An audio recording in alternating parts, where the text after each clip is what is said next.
चलिए दोस्तों, इस क्लास में हम बात करने वाले हैं फॉर लूप की, यानी लूपिंग स्टेटमेंट। देखिए, इसके पहले हमने कंडीशनल स्टेटमेंट के बारे में बात करा। कंडीशनल स्टेटमेंट का मतलब क्या होता है? कोई विशेष शर्त के आधार पर कुछ कंडीशन रन होती है। अगर कंडीशन रॉन्ग होती है तो वो फॉल्स वाला आंसर रन करेगा, और कंडीशन राइट होती है तो राइट वाला करेगा। तो इस प्रकार से हमने बहुत सारी चीज़ें देखे, जैसे सिंपल इफ़ देखे हमने, इफ़ एल्स देखे, एल्स इफ लेटर स्टेटमेंट देखे, नेस्टेड इफ देखे, सेलेक्ट देखे। ये सारी चीज़ें हमारी हो गई है किसके अंतर्गत? Conditional statement. अब बात करेंगे लूपिंग की। लूपिंग का मतलब क्या होता है? जब आपको बार बार कुछ काम करना होता है तो उसके लिए आप क्या करते हैं? लूपिंग स्टेटमेंट चलाते हैं। ठीक है, लूपिंग स्टेटमेंट मतलब बार बार कोई काम करना। जैसे मान लो आपको 1 से लेकर 10 तक कोई काम करना है, तो आपको बार बार देखिए 1 2 3 4 5 6 7 8 9 10 इस प्रकार से काम करना है। तो 10 जैसे ही पहुंचेगा तो कंडीशन आपकी गलत हो जाएगी, और कंडीशन गलत होगी तो लूप आपका एग्जिट हो जाएगा। तो ऐसे काम के लिए हमको ज़रूरत पड़ती है लूपिंग की, और लूपिंग में आपको लगभग 3-4 जो लूप है वो देखने को मिलते हैं। तो पहला लूप जो देखने को मिलता है for loop, for next loop भी से बोलते हैं। ठीक है, इसमें मुख्य रूप से 3 चीज़ें होती है। एक तो स्टार्टिंग वैल्यू होती है, देखिए यहाँ पे स्टार्ट वैल्यू होती है, एंड वैल्यू होती है, और एक स्टेप वैल्यू होती है। स्टार्ट वैल्यू ये इंडिकेट करती है कि लूप कहाँ से स्टार्ट होगा, जैसे मान लीजिए 1। एंड वैल्यू ये निर्धारित करती है कि लूप कहाँ तक चलेगा, जैसे मान लीजिए 10। स्टेप वैल्यू ये निर्धारित करती है कि हर एक कंडीशन मतलब हर एक बार जो है कितना गैप आएगा, जैसे 1। अगर मान लो हमको 2 से लेकर 20 तक प्रिंट करना है और हर बार जो है 2 का गैप आना चाहिए, तो स्टेप में हम क्या दे देंगे? 2।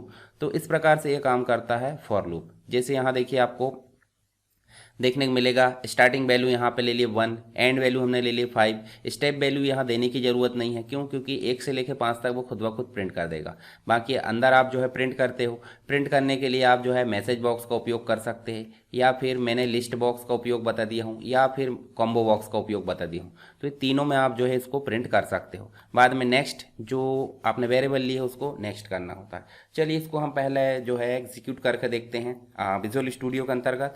तो विजुअल स्टूडियो में चलना है, और यहाँ पे आपको क्या लेना है? एक नया फॉर्म ऐड करना है। नया फॉर्म कैसे ऐड करोगे बताइए मुझे? प्रोजेक्ट में जाना है, ऐड विंडोज़ फॉर्म, और यहाँ पे आप लिखोगे क्या? लूप। इस प्रकार से आप या लिख दो फॉर लूप। इस प्रकार से फॉर लूप करके आपने फॉर्म का नाम दे दिए और ऐड कर दिए। ऐड करने के बाद अब देखिए, मेरे पास जितने भी प्रोजेक्ट है, मतलब जो मैं काम कर रहा हूँ, वो कंप्लीट रूप से यहाँ पे लाइन बाय लाइन हर एक नाम से है। अगर देखिए लास्ट में एक कंप्लीट ट्यूटोरियल आएगा डॉट नेट का, उसमें आपको अगर ये पूरा सोर्स कोड चाहिए फॉर्म डिज़ाइनिंग सहित, तो आप मुझे जो है बता सकते हैं। ठीक है, ये मैं कंप्लीट रूप से आपको प्रोवाइड कर दूंगा टेलीग्राम पर, या फिर जिसमें भी आपकी जो है रिक्वायरमेंट है। ठीक है, चलिए यहाँ पे मैं जो है क्या करता हूँ, इस फॉर्म को थोड़ा सा छोटा कर लेते हैं, और बैक कलर वगैरह चेंज करना है, सारी चीज़ें आप यहाँ से कर सकते हैं। जैसे मान लीजिए यहाँ पे मैं जाता हूँ, इसका कलर कर देता हूँ लाइट में, कोई भी लाइट, इस प्रकार से रेड, मतलब जो हमारा लाइट यहाँ पर कर देते हैं। कस्टम कलर भी आप कर सकते हैं। कस्टम कलर कैसे करोगे? देखिए यहाँ पर आप जाओगे कस्टम में, यहाँ तो नहीं, सिस्टम में देखते हैं, सिस्टम में और कलर मिलते हैं। ठीक है, वेब में भी आपको बहुत सारे कलर मिलते हैं, जैसे मान लो ये वाला कलर कर देते, ये कलर कर दिए। यहाँ पे नॉर्मली आपको लेना है एक लिस्ट बॉक्स। लिस्ट बॉक्स के बारे में मैंने ऑलरेडी आपको बता चुका हूँ। ठीक है, और यहाँ आप जो है लिस्ट बॉक्स ले लिए, और लिस्ट बॉक्स के साथ में एक बटन भी ले लें तो ज़्यादा अच्छा रहेगा, जिसमें हम कोडिंग करने वाले हैं। इस बटन को हम ले लेते हैं, और यहाँ पे हम जो है कोडिंग कर देते हैं। इसका नाम रख देते हैं हम फॉर लूप। ठीक है, और इस इन दोनों को सेलेक्ट करके हम कर देते हैं फॉन्ट सेटिंग। फॉन्ट सेटिंग करोगे तो आप कर दो इसको 16। देखिए ये बड़ा हो गया। अब हम कोडिंग करते हैं फॉर लूप में। फॉर लूप में डबल क्लिक करेंगे, सिंपल हम ले लेंगे एक वेरिएबल। क्या? एक वेरिएबल डिम ए ले लेते, नॉर्मली ए ले लेते एज इंटीजर। इंटीजर क्यों ले रहे हैं? क्योंकि हमको न्यूमेरिक वैल्यू पर काम करना है। उसके बाद हम ले लेते हैं ए को कुछ प्रोवाइड करने की ज़रूरत नहीं है, फॉर करिए। देखिए यहाँ पे ए को कुछ प्रोवाइड करने की ज़रूरत नहीं, फॉर ए, और ए को हम दे देते हैं 1 2 5। इस प्रकार से हमने ए को 1 2 5 दे दी, एंटर करें, और लिस्ट बॉक्स 1 डॉट आइटम्स, ये सारी चीज़ें हमने देख चुके हैं, डॉट ऐड, और यहाँ पे कर दो ए। इसका मतलब है जो ए है, ए के अंदर 1 2 5, यानी कि पहली वैल्यू 1 होगी, कहाँ तक चलेगी? 5 तक, और ये सारा जो काम है वो कहाँ चला गया? ए में। ए को हमने ऐड कर दिए लिस्ट बॉक्स 1 में, आइटम्स। ठीक है, जो भी आइटम्स होंगे वो एक के बाद एक ऐड हो जाएंगे, किसमें? लिस्ट बॉक्स में। अब इसको रन करते हैं। रन करने के लिए पहले फॉर्म की जो स्टार्टअप है उसको चेंज कर देते हैं। यहाँ पे कर लेते हैं हम फॉर लूप और इसको रन करते हैं। जैसे हमने रन करे तो हमारा प्रोजेक्ट रन हो चुका है, और इसको फॉर लूप जैसे करेंगे तो 1 से 5 तक हमारी जो कंडीशन है वो रन हो चुकी है। किसमें? फॉर लूप में। पर मान लो यदि हमको फॉर लूप में 1 से 5 नहीं 1 से 10 देना है तो 1 से 10 दे सकते हैं। ठीक है, इस प्रकार से 1 से 10 दे सकते हैं। देखिए यहाँ पे आप देखो 1 से 10। कभी कभी ये होता है कि हम यहाँ पे स्टार्टिंग वैल्यू मान लीजिए 2 और एंडिंग वैल्यू हमको 20 करना है और रन करना है। रन करे हमने और यहाँ पे देखें तो 2 से लेकर 20 तक आ गए, जबकि हमको टेबल प्रिंट कराना था 2 का टेबल। 2 के टेबल में 3 थोड़ी आता है, 2 के टेबल में 2 और 4 आता है सीधे। तो ऐसे ही हमको यहाँ पे एक कंडीशन और ऐड करना होता है जिसे हम बोलते हैं स्टेप। स्टेप 2। स्टेप मतलब होता है गैप। कितना गैप देना चाहते हैं आप 2 और 20 के बीच में। तो हमने कितना दे दिया 2, और जितना भी गैप है वो कहाँ स्टोर हो गया ए में, और उसके बाद ए कहाँ प्रिंट हो गया लिस्ट बॉक्स में। इस प्रकार से रन करें तो अब देखिए यहाँ पे 2 से 20 तक यानी 2 4 6 8 इस प्रकार से आपका टेबल आ चुका है। अब आपको मान लीजिए 3 का टेबल बनाना है तो 3 लिखिए यहाँ पे। यहाँ लिखना पड़ेगा एंडिंग वैल्यू यानी 30, और प्रत्येक का स्टेप आपको देना पड़ेगा 3। जब आप रन करोगे तो देखिए आप 3 का टेबल आ गया। तो आप समझ गए होंगे कि हमको टेबल बनाना है तो आपको टेबल के लिए क्या करना है। ठीक है, यहीं पे पूरा खेल है। अब हम कॉम्बो बॉक्स में प्रिंट कराना चाहते थे, यहाँ कॉम्बो बॉक्स बन लिख देना, कॉम्बो बॉक्स लेकर आप। ठीक है, ये तो हो गया नॉर्मली फॉर। फॉर में ही एक और कंडीशन होती है जिसको हम बोल सकते हैं, यहाँ पे देखिए रन हुआ, और रन होने के बाद यहाँ पे हम लिख देते हैं इफ़। इफ़ में हम लिख देते हैं इफ़ ए बराबर है किसके, मान लो 10 के।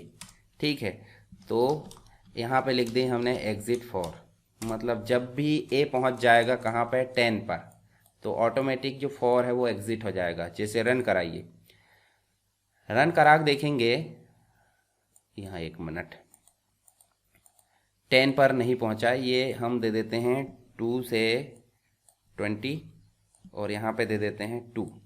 ठीक है, और रन करके देखते हैं। ये देखिए जब 10 उसको मिल जाएगा तो ऑटोमेटिक देखिए 2 से 10 और ऑटोमेटिक जो है 4 को एग्जिट कर दिया। अगर मान लो हमारी जो पहले कंडीशन थी 3 वाली, और 3 में जो है 15 पहुंचा दो उसको 15, अगर 15 पहुंचा इसका मतलब 4 हमारा बंद हो जाना चाहिए, नहीं एग्जिट हो जाना चाहिए। तो देखिए आप 15 के बाद जो है 4 आपका एग्जिट हो गया है। तो आपको जो इफ़ लगाकर आप जो है क्या कर सकते हो, फॉर को एग्जिट कर सकते हो, एग्जिट फॉर के माध्यम से। ठीक है, कंडीशन तो आपने पहले भी पढ़े हो, अंदर क्या लिखना है एग्जिट फॉर, यानी कि फॉर जो है वो एग्जिट हो जाए। तो ये तो हो गया हमारा फॉर। एक और चीज़ होती है फॉर ईच। फॉर ईच का मतलब होता है कंप्लीट स्ट्रिंग में से एक एक कैरेक्टर को निकालना, एक एक नंबर्स को निकालना। उसके लिए अलग से इंडेक्सिंग करने की ज़रूरत नहीं पड़ती। तो हम यहीं पे जो है फॉर ईच का उपयोग करते हैं। तो देखिए यहाँ पे आपको जो है मैं सारी चीज़ें हटा देता हूँ। अच्छा, हटाने की ज़रूरत नहीं है, इसको रहने दीजिए, ये आपको काम आएगा। ठीक है, यहाँ पे हम जो है एक लिस्ट बॉक्स और एक जो है कॉम्बो बॉक्स, मतलब एक लिस्ट बॉक्स और एक बटन फिर से ले लेते हैं। इसका नाम कर देते हैं क्या, फॉर ईच। इसका नाम कर दो फॉर ईच, और फॉर ईच में जाकर हम जो है कोडिंग करते हैं। कोडिंग क्या करेंगे, एक स्ट्रिंग टाइप का एक वेरिएबल ले लेते हैं जिसे हम बोल देते, जैसे मान लो वेबसाइट ले लेते हैं, साइट एस स्ट्रिंग। ठीक है, और साइट में हम दे देते हैं क्या, मान लो हमने ले लिए www डॉट, यहाँ पे ले लिए हमने ssw education.com। ये देखिए ये साइट में कंप्लीट रूप से स्ट्रिंग ऐड हो चुकी है। अब एक और ले लेते हैं वेरिएबल डिम, सिंगल कैरेक्टर के नाम से, डिम मतलब SKR के नाम से, SKR मतलब कैरेक्टर टाइप का SKR हमने ले लिए। और इस SKR में हमको एक एक कैरेक्टर को स्टोर करना है और कहाँ पे प्रिंट करना है, लिस्ट बॉक्स 2 में। ठीक है, तो हम यहाँ पे ले लेते हैं फॉर ईच।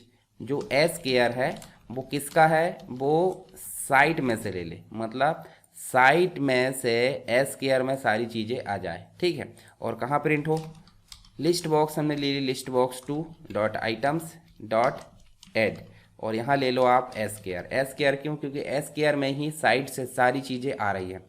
तो देखिए साइट में आपको कंप्लीट रूप से स्ट्रिंग मिल रही है, उस कंप्लीट स्ट्रिंग को हमने क्या बोल दी है कि एक एक करके कहाँ स्टोर हो जाए, SKR में, और उस एक एक कैरेक्टर को हमने ऐड करा दिए लिस्ट बॉक्स 2 में। जब हम इसको रन कराते हैं तो आप देखिए यहाँ पे फॉर ईच, और फॉर ईच हमने जैसे रन कराया देखिए www सिंगल लाइन में लिखा था अलग अलग हो गया, एक एक कैरेक्टर हमारा प्रिंट हो गया है। देखिए इसी को हम ऐसे मतलब मैसेज बॉक्स में भी प्रिंट करा सकते हैं। मान लो इसको हम जो है अभी नॉर्मली मैं इसको सिंगल कोट से देखें, सिंगल कोट का मतलब होता है कमेंट देना, और कमेंट जो चीज़ दे दी जाती है वो रन नहीं होती है। ठीक है, इसी को हम जो है किस में प्रिंट करा सकते हैं, मैसेज बॉक्स डॉट शो और एस केयर। ठीक है, आप देखिए ज़रा रन करके, रन करोगे तो देखिए यहाँ पे आपको देखिए मैसेज बॉक्स में देखिए W 3 बार आएगा, फिर डॉट आएगा। देखिए इस प्रकार से, देखिए जब तक कंप्लीट नहीं होगी स्ट्रिंग तब तक मैसेज बॉक्स डिस्प्ले होता रहेगा। इस प्रकार से ये बंद हो गया।